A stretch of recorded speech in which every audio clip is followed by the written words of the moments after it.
Hello, I'm Brooklyn with Elevate Advisors. Welcome to this week's video tip on how to secure the future of your family and your financial advisory firm. This week's video is in honor of Father's Day, just celebrating all of the amazing fathers in our lives.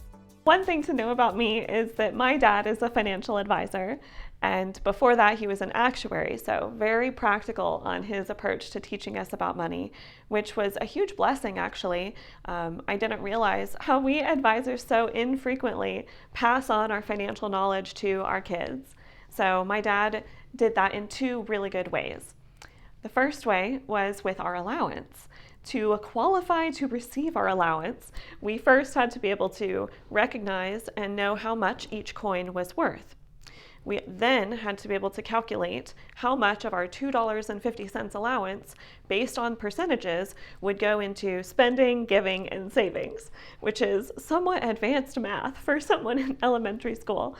But we learned it because we like money, and now we have the skills we need to put those categories into our spending today.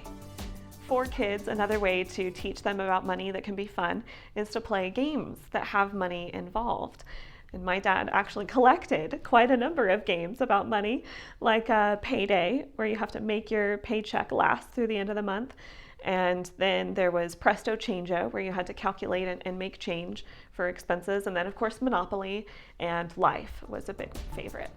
As we got older, closer to high school and eventually going off to college, the advice and the training became ever so much more practical.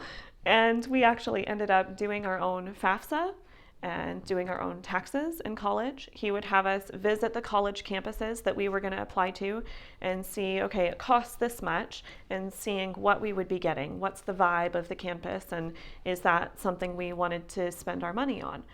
And that was very practical. I'm really thankful that my dad did such a good job training us.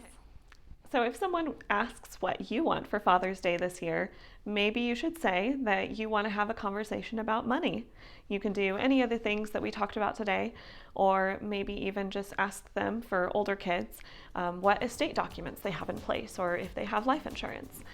More grown-up conversations like that.